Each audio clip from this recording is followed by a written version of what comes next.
Shalom Bapak Ibu Saudara-saudara kekasih dalam nama Tuhan kita Tuhan Yesus Kristus, dan selamat bertemu kembali di YouTube saya Pendeta Rudolf H. Pasaribu Channel. Dengan dan lewat channel ini saya komit untuk senantiasa menyebarkan pengajaran firman Tuhan, karena saya percaya berlandaskan Yesaya pasal 55 ayat 11 bahwa firman Tuhan yang saya dan Bapak, Ibu, Saudara-saudara semuanya juga ikut sebar lewat apapun, termasuk lewat video ini, tidak akan kembali dengan sia-sia, tetapi akan bekerja sendiri lewat kuasa dan berkat urapan Roh Kudus. Mari Bapak Ibu, Saudara-saudara semuanya, saya ajak membantu saya menyebarkan pengajaran firman Tuhan. Khotbah di ibadah Minggu Advent yang keempat, 19 Desember 2021, terambil dari kitab Yesaya pasal 7 ayat 10 sampai dengan ayat 16, dan epistel dari kitab Roma pasal 15 ayat 7 sampai dengan ayat 13. Diikat oleh topik atau tema Immanuel, Allah bersama kita. Dan dalam bahasa Batak Toba dituliskan Immanuel dongatama debata. Saya baca untuk kita. Mari Bapak Ibu dan Saudara-saudara simaklah pembacaan firman Tuhan berikut ini. Judul perikop Yesaya pasal 7 mulai dari ayat 10 sampai dengan ayat 25. Dan khotbah kita dari ayat 10 sampai dengan ayat 16 adalah pemberitaan mengenai Immanuel. Tuhan melanjutkan firman-Nya kepada Ahaz. Katanya, mintalah suatu pertanda dari Tuhan Allahmu. Biarlah itu sesuatu dari dunia orang mati yang paling bawah, atau sesuatu dari tempat tertinggi yang di atas. Tetapi Ahaz menjawab, aku tidak mau meminta. Aku tidak mau mencobai Tuhan. Lalu berkatalah Nabi Yesaya, baiklah dengarkan, hai keluarga Daud, belum cukupkah kamu melelahkan orang sehingga kamu melelahkan Allahku juga? Sebab itu Tuhan sendirilah yang akan memberikan kepadamu suatu pertanda. Sesungguhnya seorang perempuan muda mengandung dan akan melahirkan seorang anak laki-laki, dan ia akan menamakan dia Immanuel. Ia akan makan dadih dan madu sampai ia tahu menolak yang jahat dan memilih yang baik. Sebab sebelum anak itu tahu menolak yang jahat dan memilih yang baik, maka negeri yang kedua rajanya engkau takuti akan ditinggalkan kosong.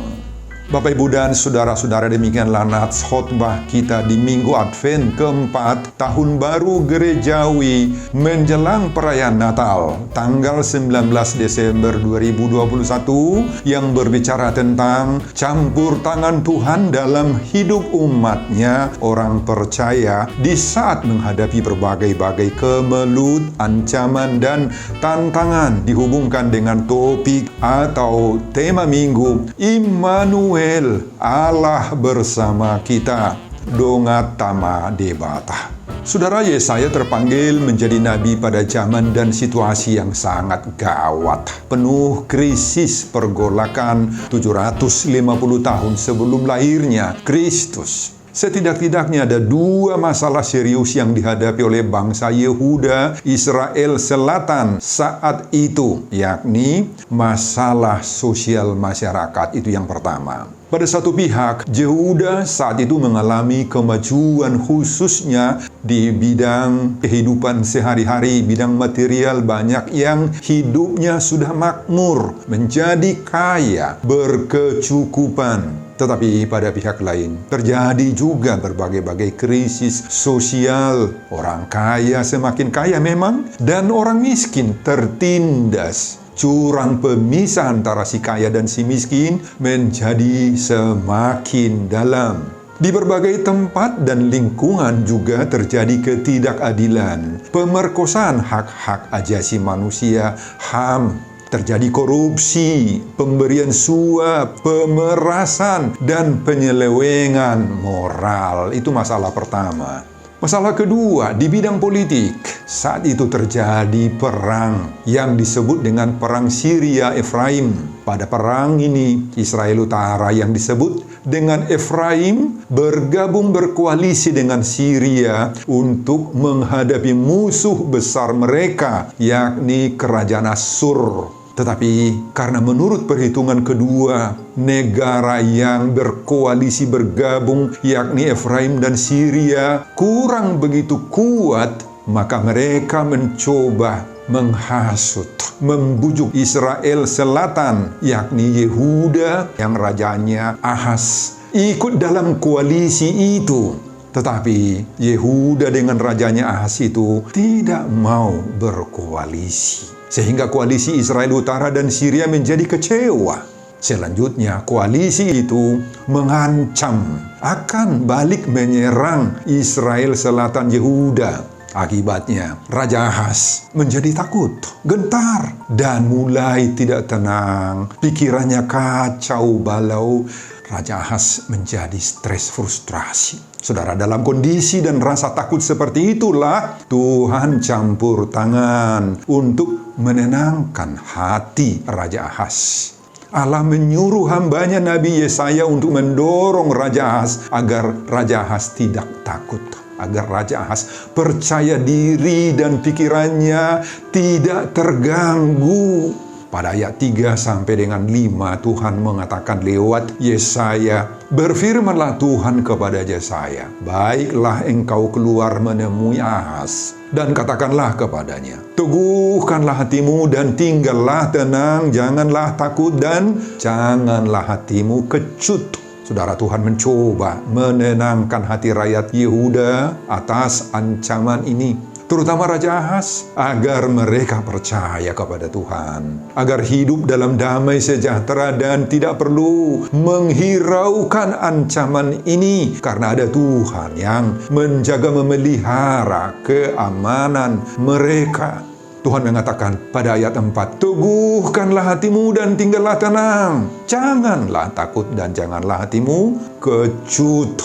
Dalam bahasa Batak Toba ditulis, dungoho, jalasona, una komabiar jalaunang biahaton rohan.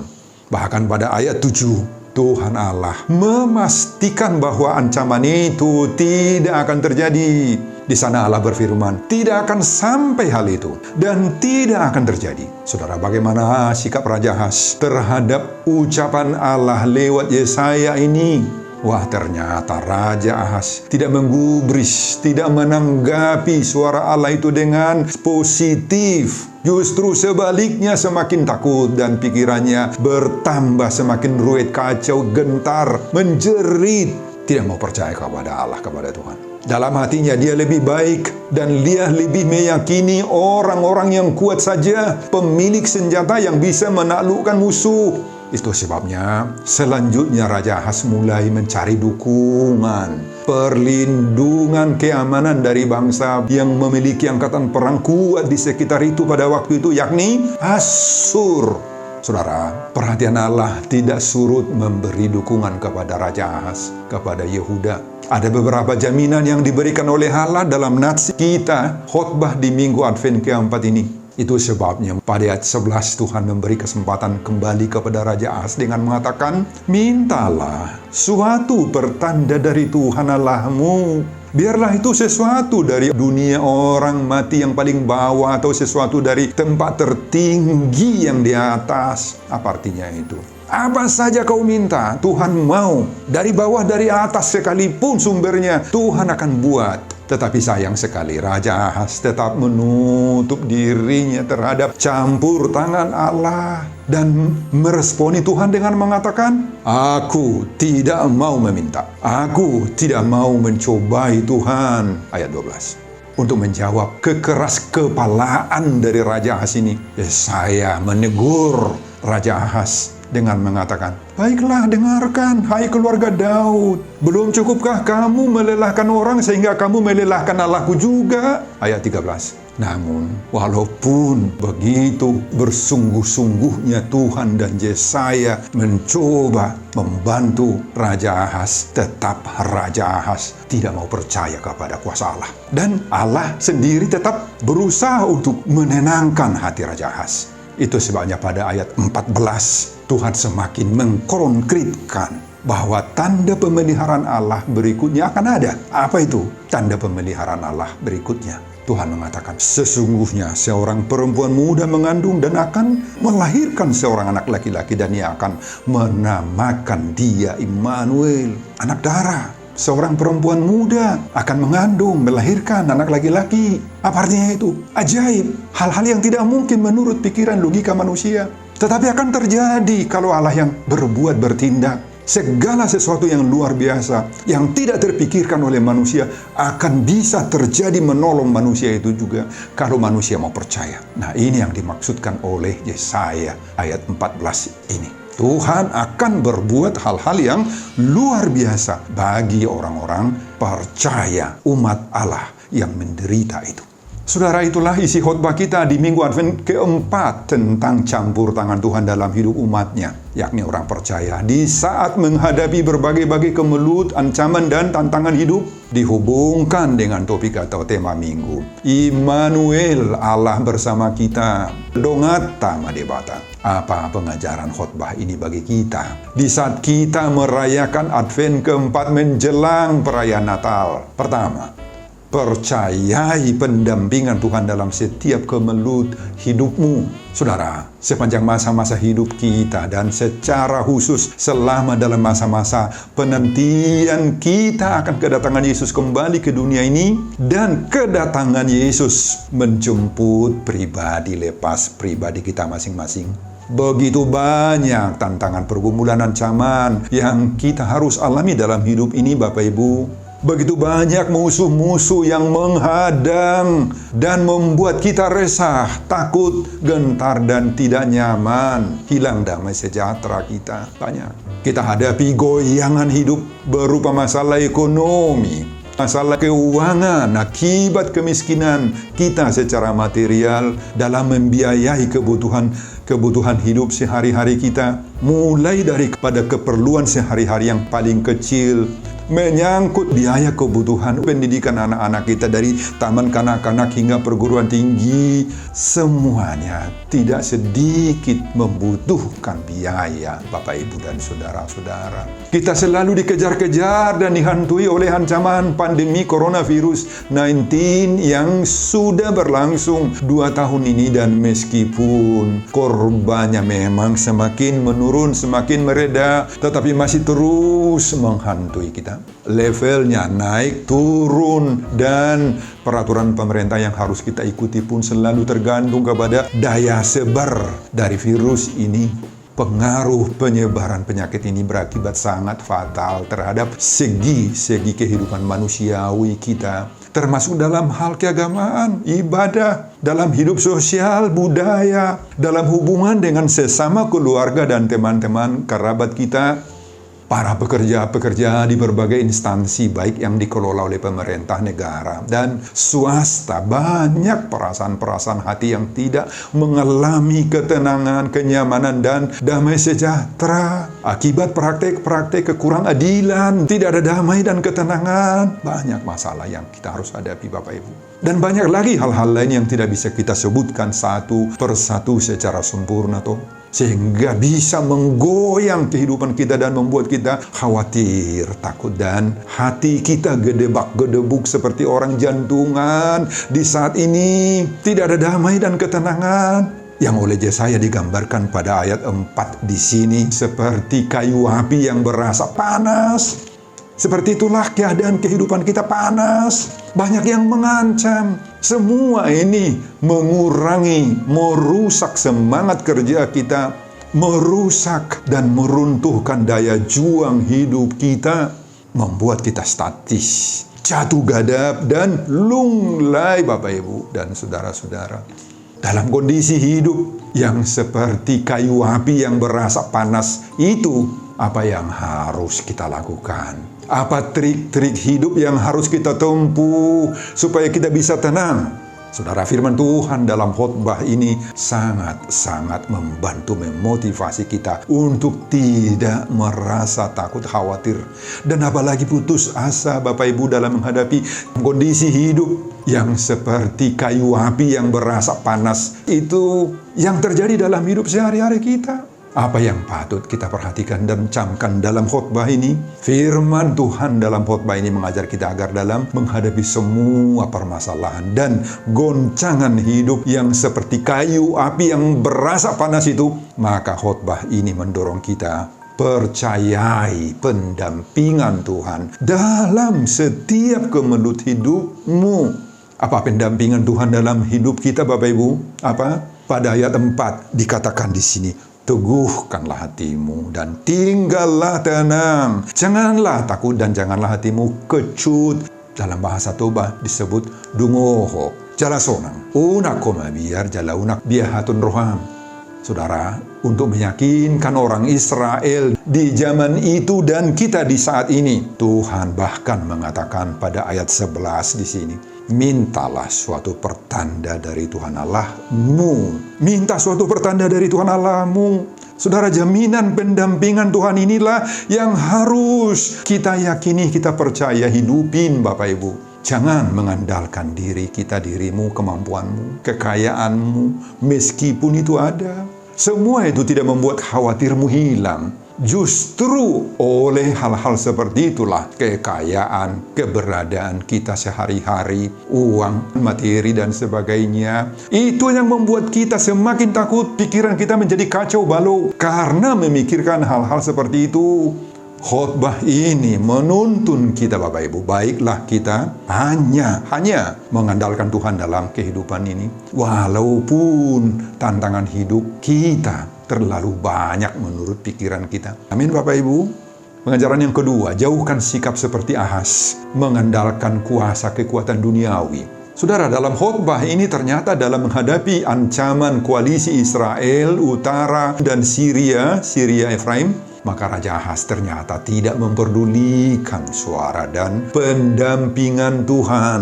Malahan justru membelot, meminta bantuan dari Asyur yang saat itu memiliki angkatan bersenjata yang kuat.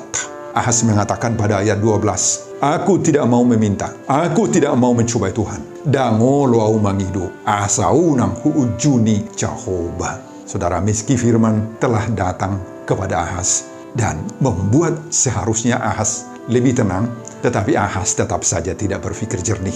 Hatinya penuh pertimbangan-pertimbangan duniawi. Tidak mengandalkan sama sekali iman. Tawaran Tuhan agar meminta tanda-tanda dari Tuhan pun ditolak oleh Raja Ahaz.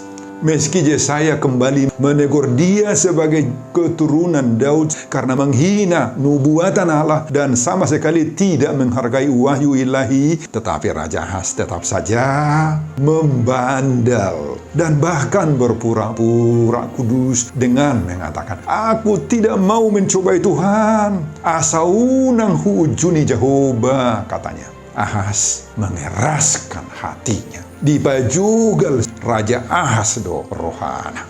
Ahaz jauh lebih percaya kepada perhitungan-perhitungan duniawi, kepada angkatan perang militer Asyur. Ahaz lebih memilih bergantung kepada Raja Asyur dengan militernya yang kuat daripada bergantung kepada Tuhan sama sekali. Itu sebabnya pada akhir pemerintahan Ahaz, kerajaan Yehuda jatuh ke tangan Asyur dan selama itu Yehuda membayar upeti tahunan kepada kekaisaran Asyur. Semua itu terjadi karena Ahaz menolak menolak kemurahan Tuhan. Ahaz menyangkal kuasa Tuhan. Ahaz menyia-nyiakan semua tawaran Tuhan untuk menolong menyelamatkan dia.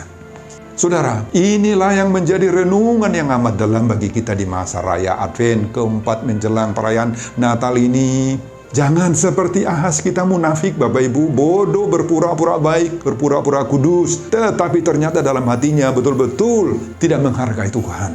Di satu sisi dia sedang terancam, tertindas, bahkan terjepit, dan sangat membutuhkan pertolongan dan jaminan keselamatan sebenarnya. Tetapi setelah jaminan keselamatan itu datang dari Allah, dari sorga, lewat hambanya Yesaya, namun Raja Ahaz menolak, tidak mau memanfaatkan, menghargainya. Inilah orang munafik, Bapak Ibu. Omma si jugal rukung, si jugal roha, yang keras hati akan rugi sendiri.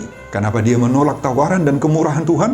Karena baginya Tuhan tidak penting, tidak berharga, tidak mampu menyelamatkan dia. Dia lebih menghargai kekuatan militer, senjata, dan angkatan perang Asyur. Bapak Ibu dan saudara-saudara, mari belajar dari pengalaman Raja Ahaz ini. Mari bersedia mendengar, melakukan segala firman Allah, mengamini dan mengimani semua nubuatan Allah dalam hidup kita pribadi, keluarga, dan dalam hidup jemaat kita. Sesulit apapun dan seberat apapun keadaan kita, mari Bapak Ibu, jangan mudah kita terpengaruh untuk meminta pertolongan terhadap kuasa-kuasa lain, kuasa setan, apalagi roh-roh jahat lewat perdukunan. Dengan segala janji-janji manisnya, dengan memberikan jimat-jimat pemanis, dormasi, jude, penjaga daging, penjaga rumah, yang katanya bisa membuat dia kaya, bisa membuat kesembuhan penyakit yang dideritanya, bisa naik pangkat dan sebagainya. Oh, jangan percaya kepada hal-hal seperti itu, Bapak Ibu. Tuhan sudah menawarkan kepada kita di minggu Advent keempat menjelang Natal ini, teguhkanlah hatimu. Tinggallah tenang, janganlah takut, dan janganlah hatimu kecut. Saudara, ini pemberian Tuhan yang sangat mahal. Namun ingat, kalau Tuhan mengatakan teguhkanlah hatimu dan tinggallah tenang, janganlah takut dan janganlah hatimu kecut, apa artinya itu? Itu tidak statis, tidak pasif, Bapak Ibu. Bukan berarti kita hanya tinggal menunggu-nunggu saja dan kemudian selesai, tidak. Pernyataan Tuhan ini adalah obat bagi kita, penguat bagi kita, pemberi semangat, penambah daya tahan, imunisasi. Ini booster rohani, booster iman bagi kita yang bisa menenangkan hati kita, memberi damai sejahtera bagi kita, menambah daya juang kita agar kita tetap dinamis, aktif bekerja, bersemangat, dan berusaha semaksimal mungkin untuk melakukan apa saja yang dapat kita lakukan menurut atau lewat talenta-talenta pemberian Tuhan yang ada pada diri kita. Lewat itu kita diberkati oleh Tuhan. Amin, Bapak Ibu. Mari Bapak Ibu dan saudara-saudara jauhkan sikap seperti Ahaz mengandalkan kuasa kekuatan duniawi. Ada Tuhan kita yang senantiasa mendampingi kita di kala kita menghadapi semua pergumulan hidup ini. Amin, Bapak Ibu. Pengajaran yang ketiga, yakini kehadiran Immanuel, Tuhan beserta kita senantiasa. Pada ayat 14 tadi Tuhan mengatakan, sesungguhnya seorang perempuan muda mengandung dan akan melahirkan seorang anak laki-laki dan ia akan menamakan dia Immanuel. Saudara, ini menunjuk kepada Yesus Kristus, Juru Selamat manusia, yang lahir 750 tahun berikutnya setelah nubuatan ini dari seorang wanita bernama Maria. Itulah yang kita rayakan kelahirannya pada perayaan Natal. Maria melahirkan Yesus tanpa proses alamiah yang biasa terjadi, yakni lewat persetubuhan suami dan istri. Ini suatu keajaiban yang luar biasa. Yesuslah Immanuel, ia adalah anak tunggal Allah Bapa yang mengambil rupa manusia dan lahir di dunia. Dialah atau Yesus Kristus itulah juga yang disebutkan malaikat sebelum dilahirkan oleh Maria, sebagaimana dalam Matius 1 ayat 23. Di sana malaikat mengatakan kepada Maria, sesungguhnya anak darah itu akan mengandung dan melahirkan seorang anak laki-laki dan mereka akan menamakan dia Immanuel, yang berarti Allah menyertai kita. Saudara, apa yang dapat kita pelajari dari bagian yang ketiga ini? Ada dua hal yang penting. Bagian pertama dari bagian tiga ini, ada pemeliharaan Tuhan bagi umatnya dan bagi orang-orang percaya. Dan itu berlangsung sangat luar biasa, penuh keajaiban dan tidak terpikirkan oleh manusia. Ini harus kita percayai, Bapak Ibu. Inilah yang menyadarkan kita bahwa sebagai tanda kasih Tuhan bagi kita, Tuhan melakukan berbagai-bagai hal yang tidak terpikirkan kita terjadi dalam hidup kita ini. Bagaimana? Apakah Bapak, Ibu, dan saudara-saudara merasakan bahwa berbagai-bagai berkat yang kita alami dalam hidup ini merupakan peristiwa-peristiwa ajaib yang diperbuat oleh Allah sebagai tanda kasih Allah bagi kita? Kalau dalam hidup kita terjadi berbagai-bagai berkat, apakah itu kesehatan, kita berhasil dalam kehidupan sehari-hari, anak-anak kita bisa menyelesaikan studinya dan mendapat pekerjaan, mendapat jodoh dan sebagainya, kita sehat-sehat sampai hari ini. Apakah saudara menganggap itu, merasakan itu sebagai tanda kasih Allah di dalam dirimu, di dalam diri saudara, dalam diri kita? Apa itu kita anggap sebagai hal-hal yang biasa saja, yang wajar-wajar saja, yang lumrah, yang harus kita alami? Wah, semoga kita bisa melihat hidup ini dan berkat-berkat yang ada di dalamnya sebagai tanda kasih Tuhan yang harus kita syukuri, Bapak Ibu, syukuri. Itu tanda penyertaan Tuhan dalam hidupmu. Pelajaran yang kedua, dari bagian yang ketiga ini, Yesuslah Immanuel. Immanuel itu berarti yang menyertai kita. Kita semua tahu dan menyadari pentingnya yang menyertai. Penyerta dalam hidup kita ini tahu, sangat penting yang menyertai kita itu. Yang menyertai kita itulah teman, saudara, sahabat karib kita. Semakin tinggi kedudukan seorang teman, sahabat yang menyertai kita setiap saat, akan semakin tinggi rasa percaya diri dan semangat kita untuk menghadapi segala tantangan hidup ini. Apalagi yang menyertai kita itu adalah Tuhan Allah, Roh Kudus, Immanuel. Saudara, khotbah kita di Advent keempat menjelang Natal inilah memberangkatkan kita menjalani hari-hari hidup kita, bagaimana peliknya pun, pahit getirnya pun itu, maka kita dijanjikan akan memiliki penyerta hidup kita. Ada penyerta hidup kita, yakni Immanuel,